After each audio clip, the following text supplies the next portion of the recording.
আসসালামু আলাইকুম দর্শকবৃন্দ, আপনারা সবাই কেমন আছেন? আশা করি সবাই ভালো আছেন। আজকে আপনাদের সাথে যে বিষয়ে কথা বলবো সেটা হচ্ছে প্রফেশনাল লেভেলে ইউটিউবে ভিডিও আপলোড দেবেন কিভাবে? আমরা অনেকেই ইউটিউবে ভিডিও আপলোড দিতে জানি কিন্তু প্রফেশনাল ভাবে কিভাবে ভিডিও আপলোড দেব সেটা জানি না। তো এটা খুবই জরুরি আপনার জন্য যে প্রফেশনাল লেভেলে ভিডিও আপলোড দেওয়া। আপনি কিভাবে ভিডিও আপলোড দেবেন সেটাই আজকের ভিডিওতে আলোচনা করব।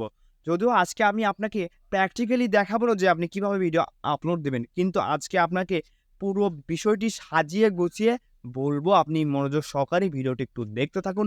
আপনার চ্যানেলের জন্য, আপনার জন্য অবশ্যই উপকারে আসবে বলে আমি মনে করি। একটু মনোযোগ সহকারে, ধৈর্য সহকারে ভিডিওটি দেখুন এবং ধৈর্য না থাকলে ভিডিওটি দেখার দরকার নেই। তো যারা আমাদের চ্যানেলটি এখনো সাবস্ক্রাইব করেন অবশ্যই চ্যানেলটি সাবস্ক্রাইব করবেন এবং যারা আমাদের ভিডিওটি লাইক, শেয়ার, কমেন্ট কিছুই করেননি অবশ্যই লাইক, কমেন্ট, শেয়ার করার জন্য আহ্বান জানাচ্ছি। আপনাকে ৪ টা স্টেপ মেনে ভিডিও আপলোড দিতে হবে। কিন্তু ৪ টা স্টেপের আগে আপনি কোথায় থেকে ভিডিও আপলোড দেবেন?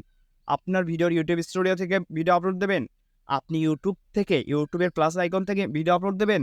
নাকি আপনি ক্রোম ব্রাউজার থেকে ভিডিও আপলোড দেবেন? আপনার মাধ্যমে টেনশন আছে। আপনি হয়তো জানেন ভিডিওটা এক প্ল্যাটফর্মে আপলোড হবে কিন্তু মাধ্যম তো অনেকগুলো রয়েছে। আপনি কোন মাধ্যম ব্যবহার করলে এটাকে প্রফেশনাল লেভেল বলা হবে সেটাই আজকে আপনাদের জানাবো। সেটা হচ্ছে আপনি যদি ক্রোম থেকে ভিডিও আপলোড দেন, এটাকে আমরা সবাই এবং বড়, বড় ইউটিউবাররা প্রফেশনাল মাধ্যম বলে থাকে। তারা সবাই ক্রোম থেকে ভিডিও আপলোড দেয়। ক্রোম থেকে ভিডিও আপলোড দিলে আপনি যে সুবিধা পাবেন সেগুলোই আজকে আলোচনা করব। তো প্রথমেই আপনি ক্রোমে যাবেন, ইউটিউব স্টুডিও লিখে সার্চ করবেন, আপনার চ্যানেলের ইমেইলটা লগইন দেওয়া থাকবে। তো তারপরে আপনি আপলোডে যাবেন, আপলোড থেকে আপনার ভিডিওটাকে আপলোড করলেন। আপনি কিন্তু জানেন এই বিষয়টা। এই বিষয়টি যদি না জেনে থাকেন অবশ্যই কমেন্ট করে জানাবেন। আপনাদেরকে এই বিষয়টা অবগত করব। মানে আপনাদেরকে এই বিষয়টাকে আরো ভালোভাবে বুঝিয়ে দেব। তো এই ভিডিওটি একটু বড় হতে যাচ্ছে। আপনি একটু মনোযোগ সহকারে দেখুন।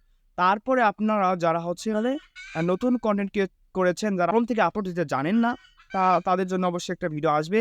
তারা কমেন্ট করতে পারেন। তো আপনি ওখান থেকে ক্রোম থেকে যদি ভিডিও আপলোড দেন তাহলে আপনার ভিডিও রিচ বাড়বে।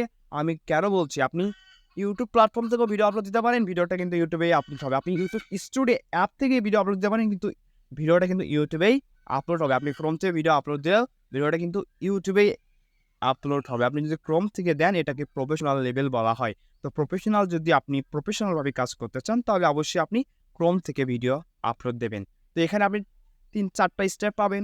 একটা হচ্ছে আপনার টাইটেল, থাম্বনেইল এবং ডেসক্রিপশনের স্টেপ। তারপরের স্টেপে আপনি আ চলে যাবেন এবং তারপরের স্টেপে থাকবে কপিরাইট চেক। এটা আপনি এখানে খুব সহজেই দেখতে পারবেন এবং আপনার ভিডিওতে যদি কপিরাইট হয়ে থাকে তাহলে এখানে আপনাকে এখানে ক্রস চিহ্ন থাকবে এবং আপনি এখান থেকে আপনি দেখতে পারবেন আপনার ভিডিওটা কোন জায়গায় ইউটিউব কপিরাইট ধরেছে, কি গান ব্যবহার করেছেন, কি মিউজিক ব্যবহার করেছেন বা কি কারণে আপনাকে কপিরাইট ধরা হলো। তো আপনি এটা খুব সহজেই ক্রোম থেকে খুব সহজেই দেখতে পারবেন, যা ইউটিউব থেকে দেখা সম্ভব না।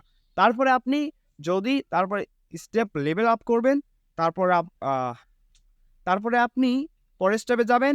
ভিডিওটা আপলোড হয়ে গেলে এইচডি এবং প্রসেসিং কমপ্লিট হয়ে গেলে আপনার ভিডিওটা আপলোড হয়ে গেল। এখান থেকে আপনি সেভ বা আনলিস্ট বা প্রাইভেট করে রাখতে পারেন। তারপরে আপনি আরেকবার আপনার ভিডিওটাকে এভাবে ক্রোম থেকে আপলোড দেওয়ার শেষে আপনি কি করবেন? আপনার ফোনে ইউটিউব স্টুডিওতে চলে যাবেন। ওখানে দেখবেন ভিডিওটা কিন্তু আপলোড দেওয়া শেষ।